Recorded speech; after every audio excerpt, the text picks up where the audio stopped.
To start, I have to have my sip of water, and I have to have my striker.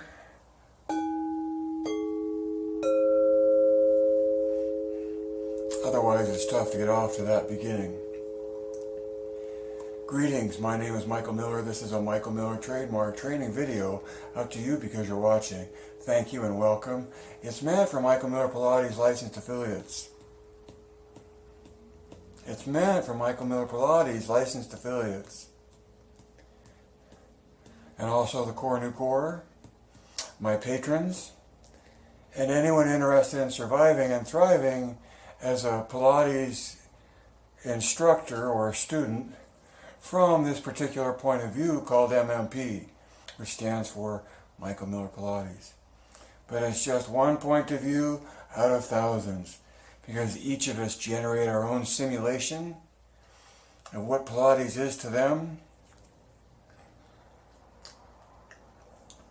I think part of the question is there anything universal to what comes to be taken so personally?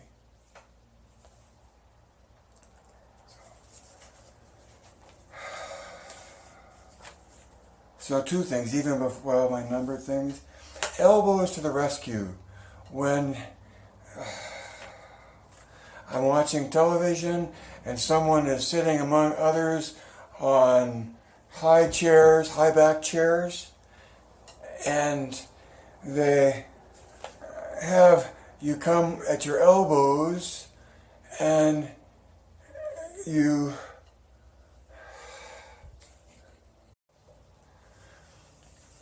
so this is a test to see if two segments get combined in this one live broadcast. I got interrupted by a phone call and had to start the connection again with Big V Encoder. That's the name of the app that I use to live stream to my address on YouTube. We've talked about that before. So elbows to the rescue. I was watching a person and they had a camera angle where there were like 4 people sitting around the table, and one person was slouching just a little bit, but in reaching back, hooking their elbows on the chair that they're sitting in, made an effort to relieve that situation, it seemed to me, and to find themselves sitting more upright.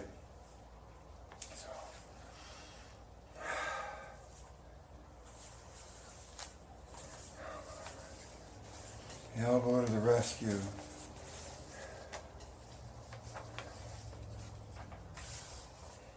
As a Pilates instructor, it helps to know how core new tension works, and that in hooking your elbows, you're engaging in this dynamic of rotation at your shoulders and opposing it with ribs pulling down to connect into the hips and the curl around the ears to more fully connect from the shoulders. That was one thing.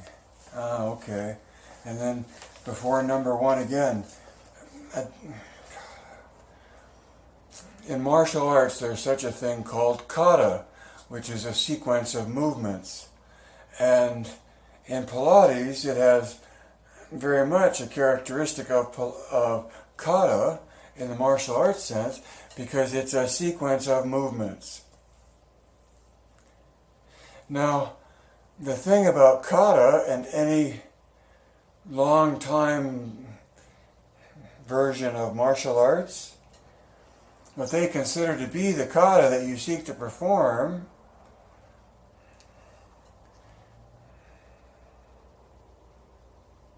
is much more about what it is than your embellishment or detour from how it's meant to be done, right? So kata and martial arts are both something about how it's meant to be done,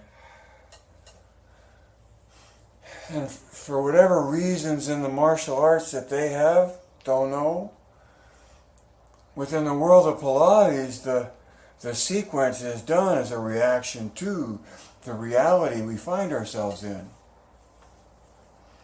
Human beings in a physical world. So, did I make the point against that guy? All right, and then one other thing. I like this. In kata, my notes say, you don't go making up a form or making changes. I just said that. And the same in Pilates. I just said that. Then, in kata, the scenario of the meaning of the sequence, unless I'm mistaken, is generally viewed as martial arts is generally about conflict resolution with other human beings. Okay? It's about other humans. Conflict is with other human beings. Martial arts. Kata is a stylized practice of embracing how to do that. Bruce Lee came along and expanded your mind about what kata is and what role it plays in the pursuit of martial arts. But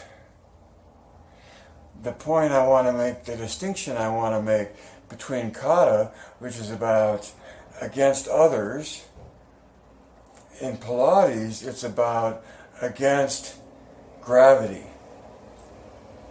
Now see, there's where I would introduce the word gravity, because in Pilates, it's not about anybody else, it's about you and gravity. And then my notes go on further. When you get to gravity, what's the unique characteristic about gravity? It's a uniform field. Gravity is the same no matter where you are. Now, time and space can be different, but time and space operate within the uniform field of gravity, as far as I understand things, right? So, I'm sure somebody that has an opinion will come forth with something other than that. To the extent that gravity is a uniform field, it's uniform in nature, that takes us right to the pursuit of developing the body uniformly, which is what contrology does. Contrology develops the body uniformly. Why does it do that? See, why is that so important? It's because we're in a uniform gravity field, and to the extent that we can take on the characteristics of being uniformly engaged in our body, that most efficiently mitigates the load of our body in space. Right? Turn on as much muscle as you can, as evenly as you can,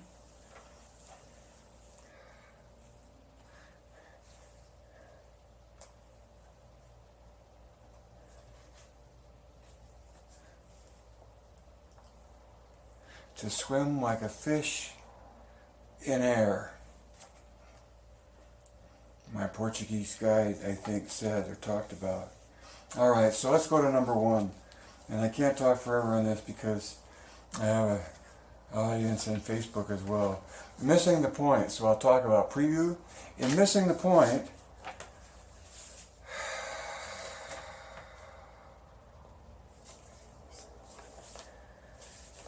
missing the point. Now, what is the point is where I had my notes. There they are. So,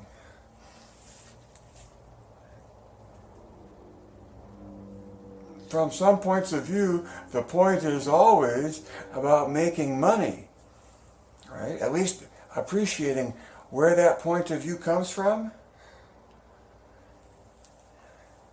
And if you think, okay, the point is about making money,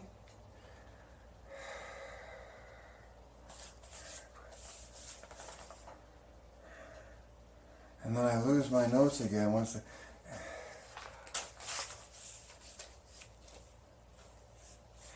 The point is to make money and keep making money, to keep growing, to preserve your power and your control, and maintain your part in the aristocracy of the Pilates culture. there's a lot going on. There's a lot of money, and much more than money, there's a lot of prestige at stake. Because anybody can have money, but prestige is something snobs like to pick at. Okay?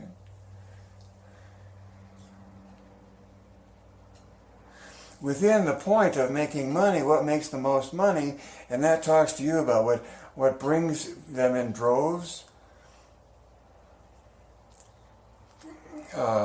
People to come do classes on reformers, or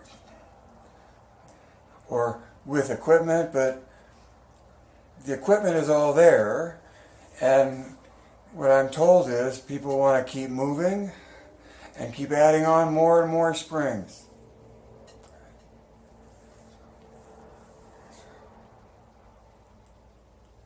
Now, moving I can understand because it's all about moving. And so it makes perfect sense that people are drawn to it because it's about moving. Right? If you're not focused on moving, like in flowing through progressive patterns, then it's not too much Pilates for me, at least from this definition.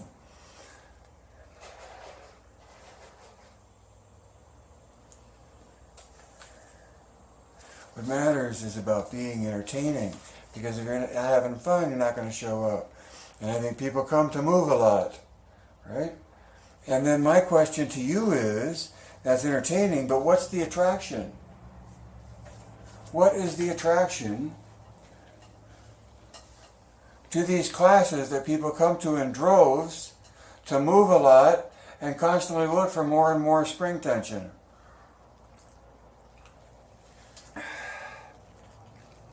Well, what the attraction is getting to move a lot, and it's understandable to be drawn to more spring in order to have more tension when you don't realize that the purpose of the springs is to support your load until you can achieve the effect without external tension. So, another attraction to just showing up and moving a lot and looking for more tension as something to work against is it fits into, I think,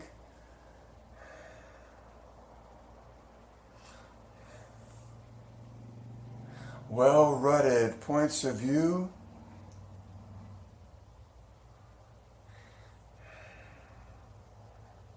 about conditioning and the attitude toward conditioning. And here I'm talking about the attitude toward conditioning that you can do it without being there. You can do it without thinking, let alone without observing. MMP, being, thinking, and observing, and I hear lamentations of hordes of people just wanting to move a lot, seeking more and more attention.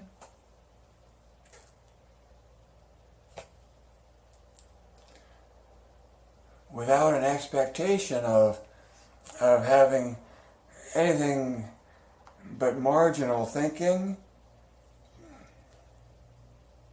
See, I don't know. I can't talk about what's out there that's not me, but I do hear the sentiment, and so the point is to make money, to survive, and at least understanding that point of view helps you understand what's happening to the Pilates world, because big money is moving in and trying to vacuum up as much of the profits as they can. And big money has a lot of thinking behind it and has reasons for why they do things, why they present things, and what they make of it in order to maximize profits. It's what a corporation does.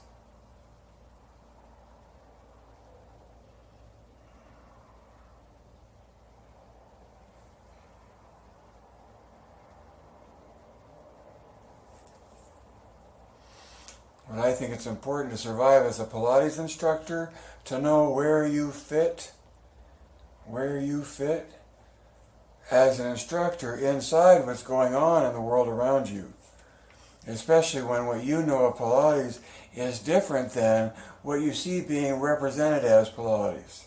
Which takes me to my number 3, which are 2 different ways of expressing different representations of Pilates, right? And one that I got from you comes right out and says that what she's seeing is a bastardized version of Pilates.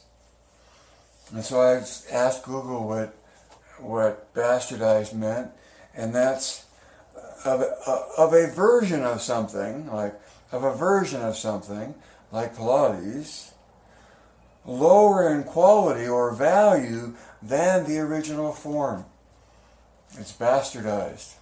So it's lower in quality or value than the original form.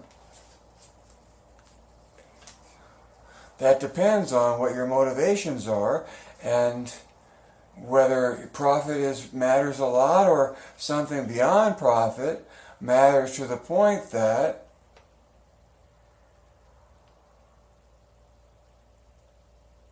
you offer something that may be less profitable.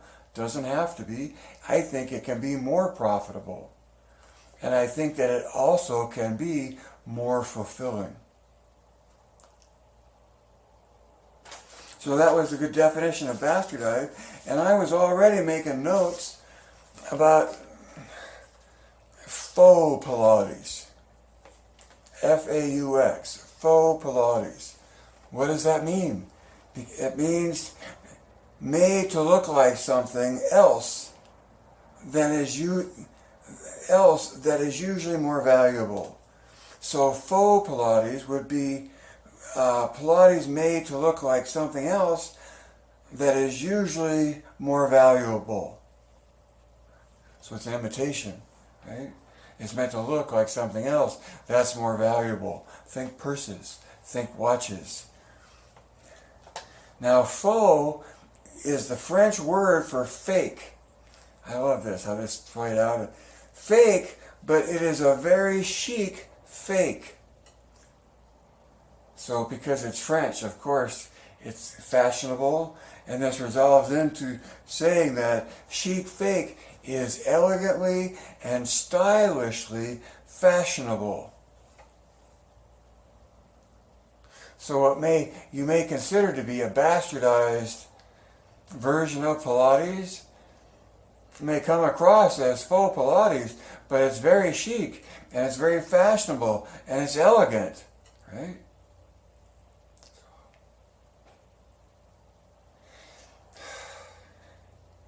So in terms of the Pilates culture and looking at expressions and people and pictures and video and hearing explanations and points of view, to me it gets confusing, very confusing. And yet, with my...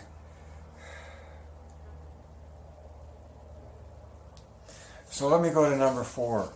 Number 4, what is the attraction? And it's like, okay, for those interested in making the most profits or big money, we'll be looking to make the most profits. That's what's happening. It's human nature. It's what's going on in the jungle.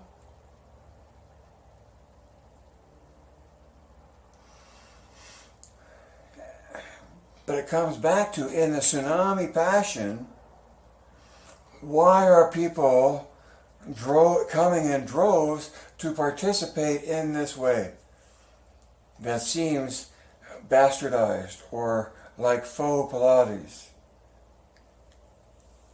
And it could be any number of reasons, and especially depending on what you think Pilates is and what you miss about what's not there anymore.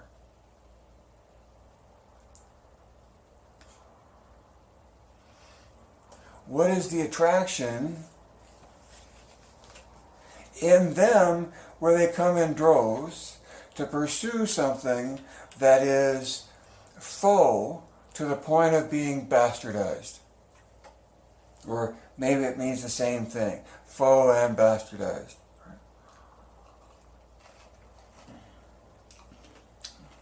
And as a Pilates instructor, how do you determine your point of view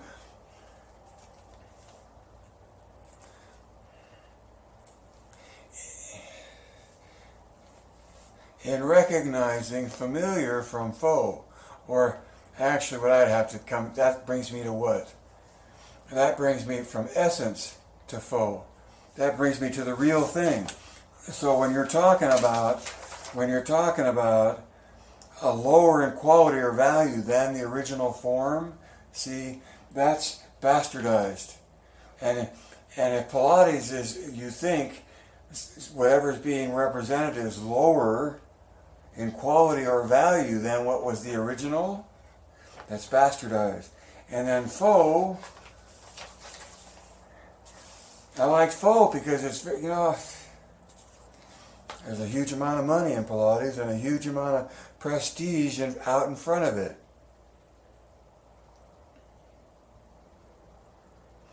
And I think faux Pilates has been a mainstream of Pilates culture forever, even before Joe was passed away.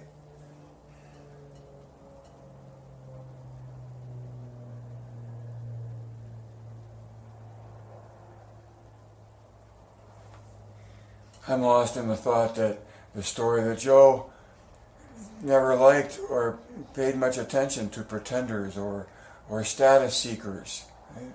He was looking for serious students.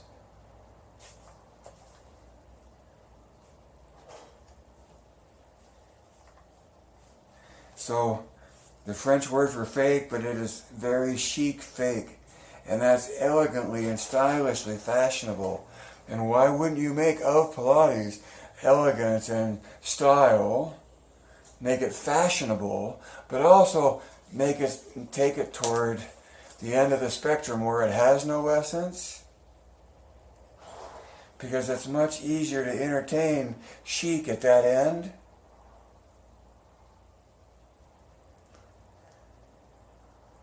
than at the end where chic and stylish fall away to essence, right?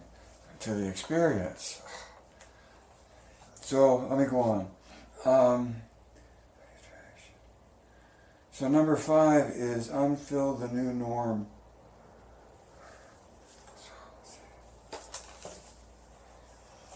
So if big money can go out and make what available? See, what's the attraction?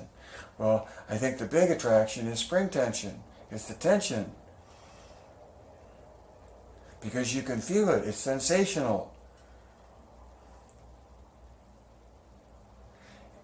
And with anything, it's much easier if you can just do it mindlessly than actually have to pay attention.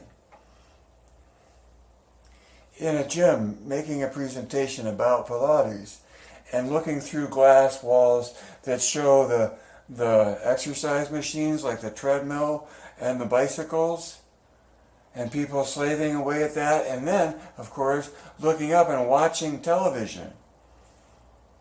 I explained to them, see that? See, Joe would never have it that way. Now, he might, just to facilitate people that wanted to do that.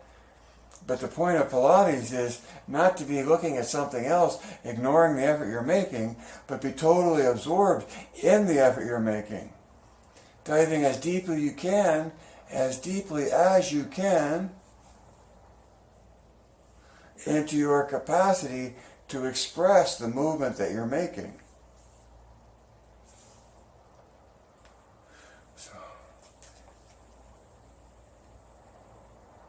So I would think that the new money is already busily trying to train enough instructors to maintain the plan of open studios, figuring, and my guess would be that they'll be pulling themselves up by their bootstraps, and they'll get to more essence after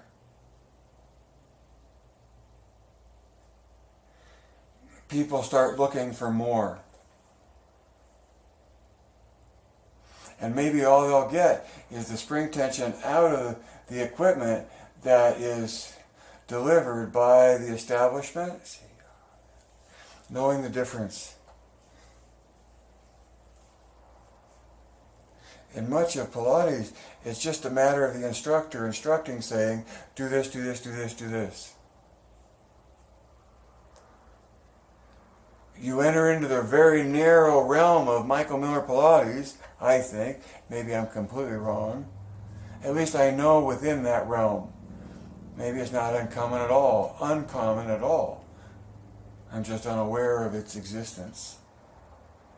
But to play Yoda and get your student to do more than just do stuff, but to listen, right?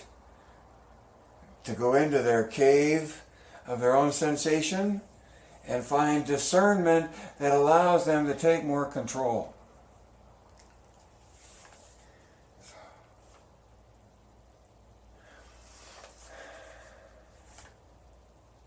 I think that there will be a shakeout between those that end up within the expression of the corporate delivery of Pilates and what exists outside of that.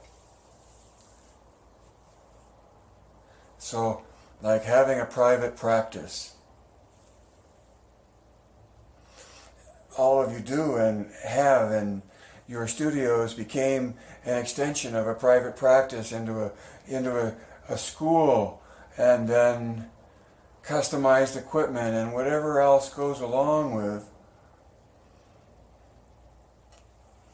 having a passion that puts you on the Pilates tsunami, or puts you in the tsunami.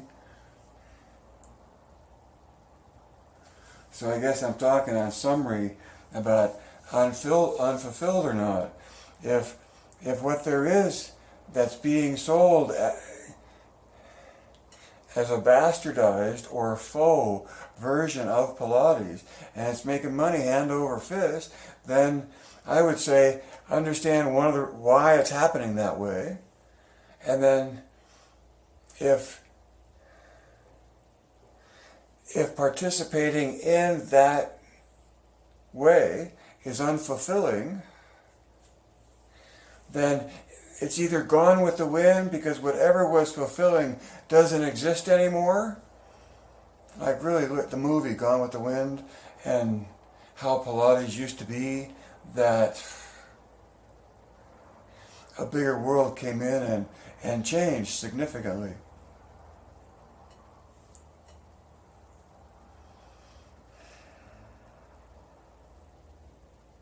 To survive in that private practice, I think you have to be really, really good. And whatever your private practice is, you have to be really, really good in order to what? In order to be an option for people that go looking for more beyond what the droves want. Right? An MMP instructor understands the nature of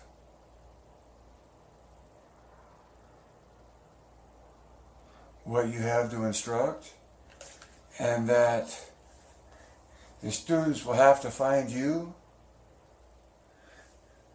because it's really, the numbers are so small for what you're so good at that will value what you have. They're either looking for you for the most part, or I don't think they'll find you.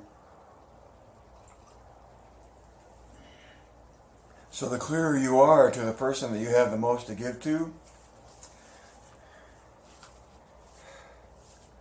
is a part about being really, really good on your own, and being there as an option to the feeding that's going on involving, and that is a bastardization of Pilates in your point of view.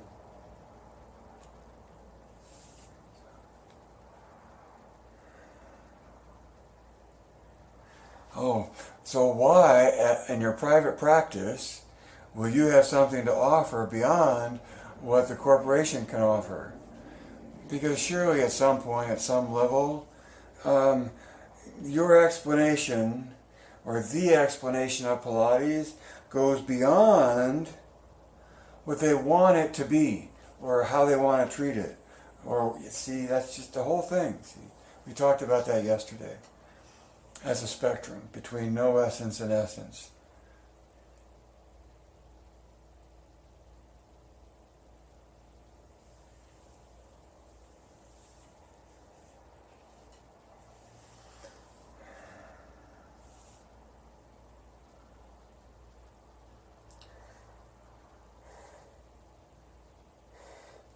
And so, and see, maybe if you're writing about feeling a distinction that leaves you unfulfilled.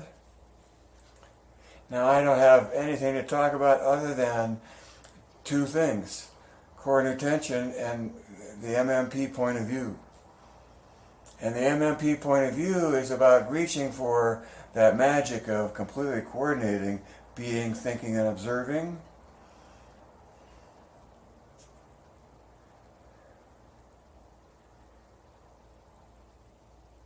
And perhaps that will need either a different label altogether or a distinguishing label beyond just who you are and who you know and where you've been. That's where I end up at the Michael Miller trademark as an affiliation that ties you to a very significant point of view because it's ideal in nature. So, right, fulfilled. See, maybe you're missing the point. See, that's it. And feeling unfulfilled as an instructor.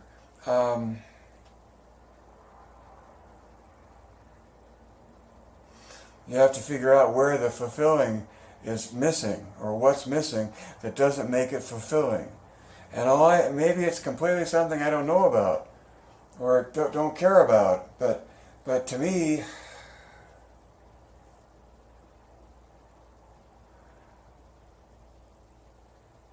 the press to make money has always pushed Pilates in it to facilitate that. Has always grown off of its ability to expand human beings' engagement to Pilates. See, this is me talking about Pilates having an essence, and we're drawn to that essence. And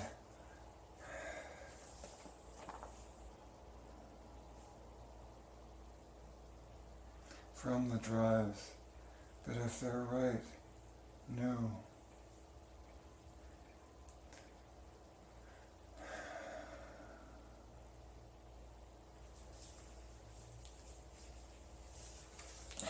So what I'm saying about big money coming in and creating a bastardized version of Pilates, now they might not think it's bastardized at all, but better.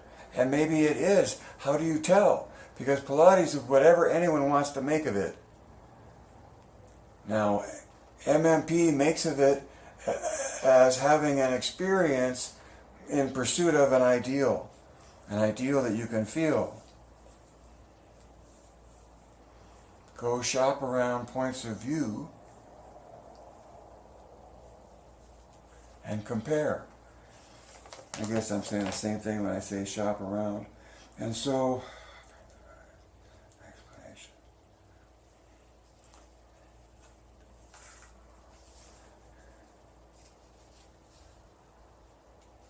The great thing is that if you have enough students just to keep your day going, Well, but everybody wants to make more money.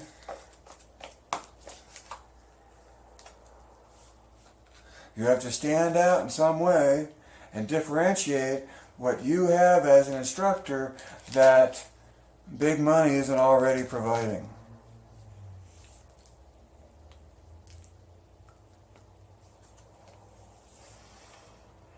Before you get swept away in the tsunami.